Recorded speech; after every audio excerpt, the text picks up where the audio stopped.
Halo semua, Patricius Juwana di sini. Senang bisa menjumpai Anda kembali.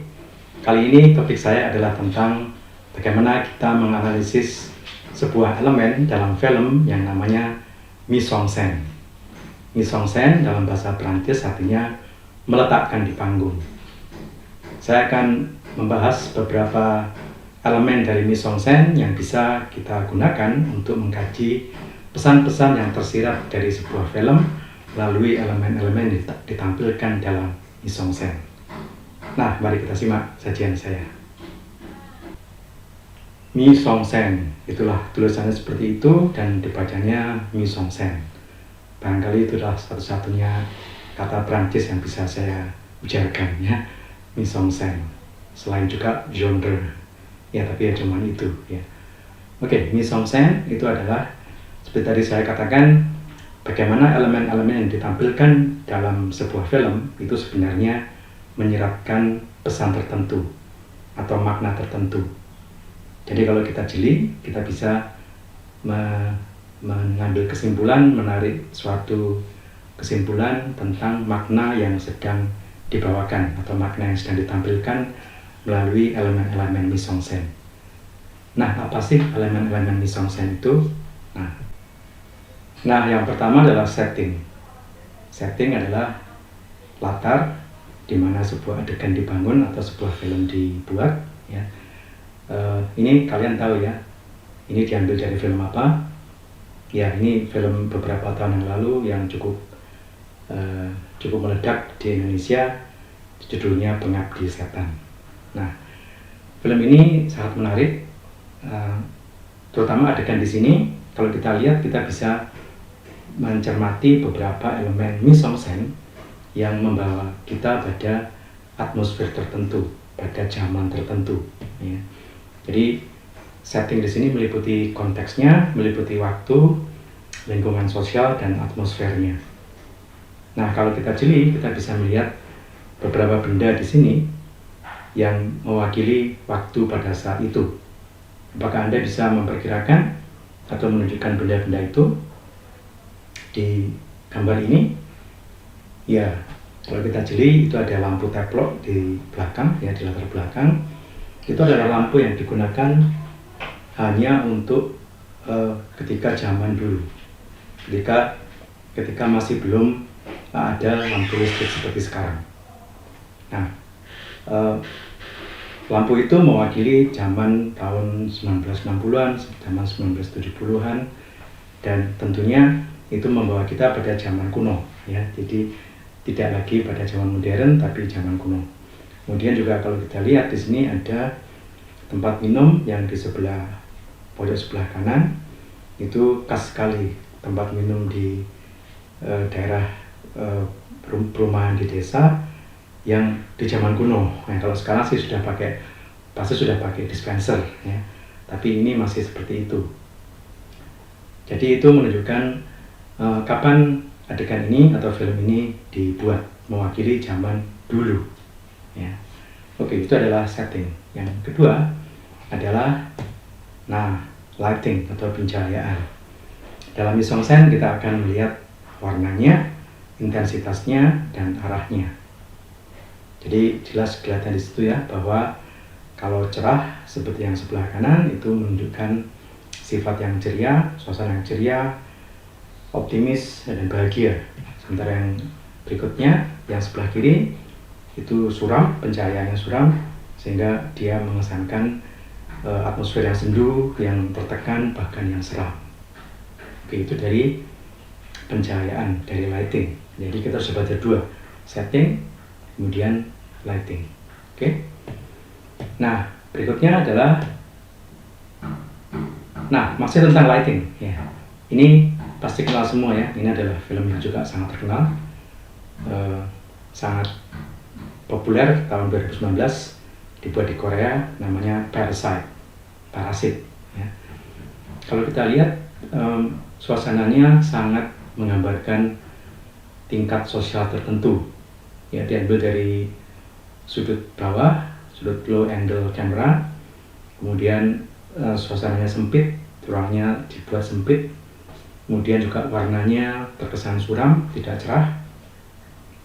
Ya, jadi pencahayaan di sini membuat kita mampu menafsirkan bahwa ini adalah dari status sosial yang rendah. Keluarga ini adalah dari keluarga yang bukan kaya, bahkan mendekati miskin atau kaum marginal yang terpinggirkan.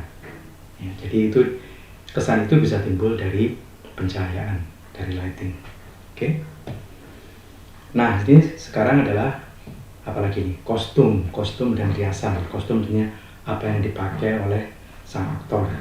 Ini juga dari film yang terkenal, yaitu The Shape of Water. Ya, The Shape of Water.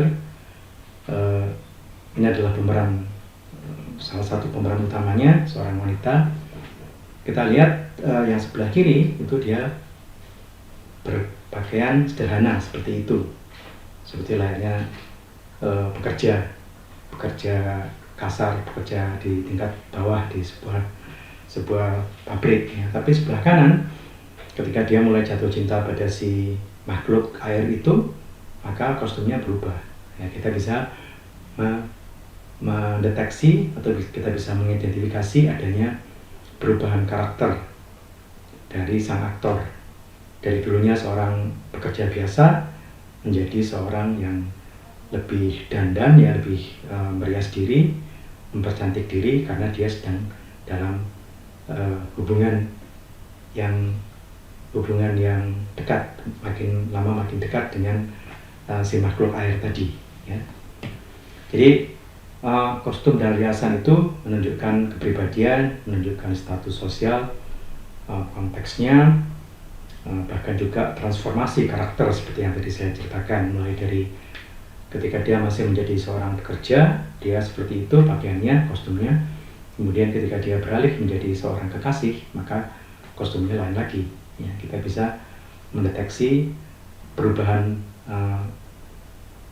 karakter atau perubahan peran dari sang aktor ini. Berikutnya, nah ini adalah juga dari film yang sangat terkenal, Titanic. Ya, walaupun sudah lama ya, tapi masih sering dibicarakan orang. Ini adalah benda-benda simbolis. Nah, ini adalah elemen mise-en-scène yang paling saya suka karena ini akan membawa kita atau menguji kemampuan kita untuk mencermati benda-benda yang ada di adegan itu, yang seolah-olah cuma benda yang diletakkan begitu saja, tapi sebenarnya membawa pesan, membawa makna yang tersirat, yang dalam, ya, lebih daripada sekedar pajangan. Ya. Kita lihat di sini, ini Rose dan Jack di atas kapal Titanic. Apakah Anda bisa mengenali benda simbolis yang ditampilkan di adegan ini? Nah, kalau kita lihat ada bagian yang menyiratkan pesan atau makna tertentu. Ya, kita lihat gaunnya si Rose itu, yang sebelah yang atas, yaitu gaun seperti itu yang dibatasi dengan pinggiran hitam. Itu menyiratkan pembatasan. Jadi dia berada di suatu tatanan sosial yang membatasi gerak-geriknya. Dia harus bertata krama tertentu, dia harus jatuh cinta atau pacaran dengan orang tertentu, dengan strata sosial tertentu, bahkan tindak tanduknya juga harus diatur. Jadi semuanya serba terkekang. Itu diwakili oleh gaunnya yang walaupun indah tapi ada pinggiran hitamnya. Nah, pinggiran hitamnya itu menyiratkan keterkekangan, menyiratkan pembatasan. Sementara yang di bawah itu sebenarnya gaunnya sama, ya kan? Style gaunnya atau jenis gaunnya sama. Kalau kita lihat itu sama sebenarnya. Tetapi yang di bawah itu tanpa pinggiran hitam. Ya, nah ini menyiratkan Rose sudah lebih bebas. Dia sudah lebih bebas untuk mengekspresikan dirinya. Dia sudah lebih bebas untuk menentukan kepada siapa dia jatuh cinta. Ya, jadi yang sebelah bawah itu gaunnya putih tapi tanpa pinggiran hitam. Ya, jadi sekilas hal kecil seperti ini kalau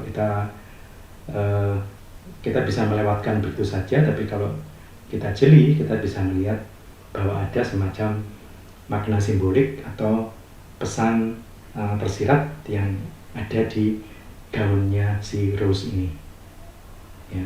Satu lagi, apakah Anda bisa melihatnya? Nah, ini ada hubungannya dengan latar belakangnya yang sebelah atas. Yang atas itu latar belakangnya patung, ya kan? Patung itu indah, bagus, ya, tetapi kaku. Ya, dia cuma dalam posisi tertentu saja, kaku, ya kan? Itu menyiratkan satu tatanan sosial yang sekalipun kelihatan elegan, kelihatan mewah, tapi kaku, ya, tidak luas, tidak asik, ya. Kalau orang sekarang bilang nggak asik, ya, terlalu banyak aturan, terlalu banyak kekangan, terlalu banyak tata krama, terlalu banyak pembatasan, ya. Itu dilambangkan oleh patung yang di latar belakang itu. Sementara yang di bawah, kita lihat sekarang latar belakangnya lebih manusiawi karena berupa manusia biasa, bukan patung, ya kan? Ya, jadi seorang sutradara yang lihai, dia akan menyelipkan pesan-pesan seperti ini melalui benda-benda simbolis yang ditaruh di mise-en-scène-nya. Nah, tugas Anda sebagai seorang peneliti, sebagai seorang pengamat adalah melihat dengan jeli semua elemen itu, benda-benda itu, dan menyimpulkan makna apa yang sedang mau disampaikannya, begitu, ya. Oke. Nah, ini juga masih tentang benda simbolis. Ini juga saya ambil dari film yang terkenal, yaitu Inglourious Basterds, ya. Karyanya Quentin Tarantino, sutradara yang gendeng tapi asik itu, ya. Nah, ini kalau kita lihat ada 3 orang, 2 orang Jerman dan 1 orang wanita Prancis, ya. Ini masih tentang benda simbolis yang menyiratkan pesan atau makna tertentu. Kira-kira Anda bisa nggak melihatnya? Di mana benda simbolis itu? Ya, itu ada di gelas atau ya gelas sampahnya yang diminum oleh si wanita. Jadi sementara si Jerman minum bir, yang minum bir itu ya khas orang Jerman, ya, minum bir. Sebelahnya juga minum bir. Yang perempuan ini minum bukan bir tapi sampahnya. Dia mencerminkan orang Prancis yang punya citra rasa tinggi, elegan dan anggun. Ya, jadi di sini saja satu benda kecil, gelas sampahnya, itu menunjukkan satu makna tertentu. Oke. Nah, ini juga masih dari film yang sama, Inglourious Basterds. Nah, sekarang bisa nggak Anda melihat di mana benda simbolis itu? Ya, jawabannya ada di gramofon itu, ya. Di sebelah kanan itu ada, jam dulu kan ada pemutar piringan hitam, itu ada pengeras suaranya namanya gramofon. Kenapa dia diletakkan di situ? Ya, karena dia menyiratkan pesan atau makna tertentu. Gramofon yang sebelah kanan itu seolah-olah seperti pengeras suara gitu kan, ya. Dia menyiratkan wibawa sang mayor Nazi ketika berbicara. Yang tengah itu adalah namanya Mayor Hellstrom. Dalam film itu dia digambarkan sebagai seorang mayor Jerman yang sedang berada di sebuah pesta minum, dan dia mencurigai ada seorang penyusup di situ.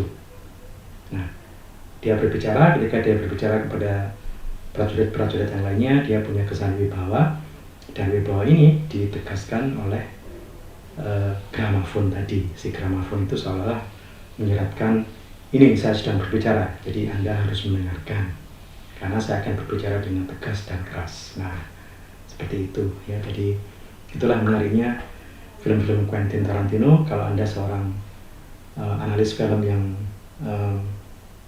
ingin meningkatkan kemampuan Anda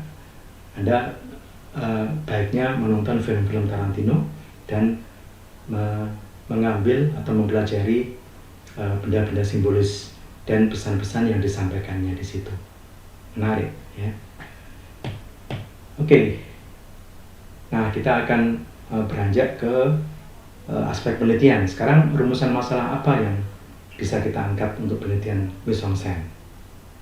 Yang pertama adalah bagaimana kesenjangan sosial direpresentasikan oleh elemen mise-en-scène.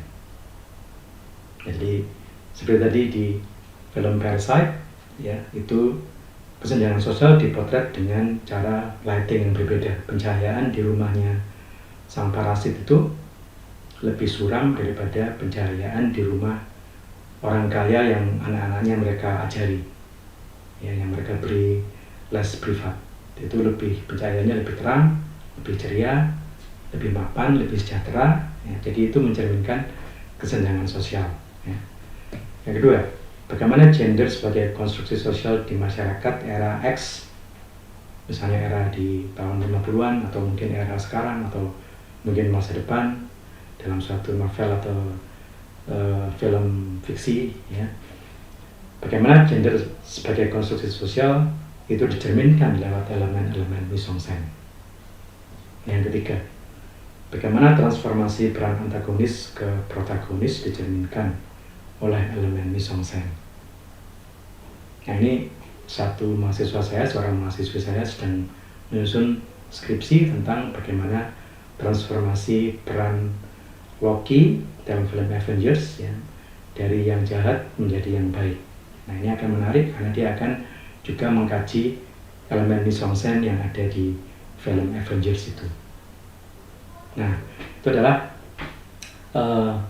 masalah-masalah yang bisa Anda gali, bisa Anda pikirkan, dan bisa Anda angkat sebagai penelitian untuk penelitian yang mengkaji elemen-elemen mise-en-scène dalam film. Ya, sebenarnya kalau Anda jeli, Anda juga bisa melihat mise-en-scène yang ada di saya. Ya. Biasanya kan kalau saya video seperti ini pakai pakaian yang lebih resmi, ya, lebih kemeja, yang rapi. Ya. Tapi sekarang ya saya tampil lebih santai dengan kaos oblong seperti ini. Itu menggambarkan bahwa saya sedang menyajikan sesuatu yang lebih asik, ya, lebih tidak serius, tidak seserius kalau bicara soal in vivo atau coding atau penelitian kualitatif, penelitian kuantitatif. Ya, saya maunya lebih santai, dan itu bisa saya ungkapkan lewat kostum yang saya pakai saat ini, yaitu kaos oblong yang menunjukkan kesan santai. Ya, ya memang kerjaan seorang pengamat film tentunya santai, ya, tidak usah terlalu serius, tapi juga tidak melupakan aspek-aspek metodologis yang harus ada di dalam kajiannya. Nah, semoga tips saya ini bisa membantu untuk Anda yang tertarik untuk mengkaji elemen mise-en-scène dalam film. Semoga bermanfaat dan sampai jumpa di episode mendatang.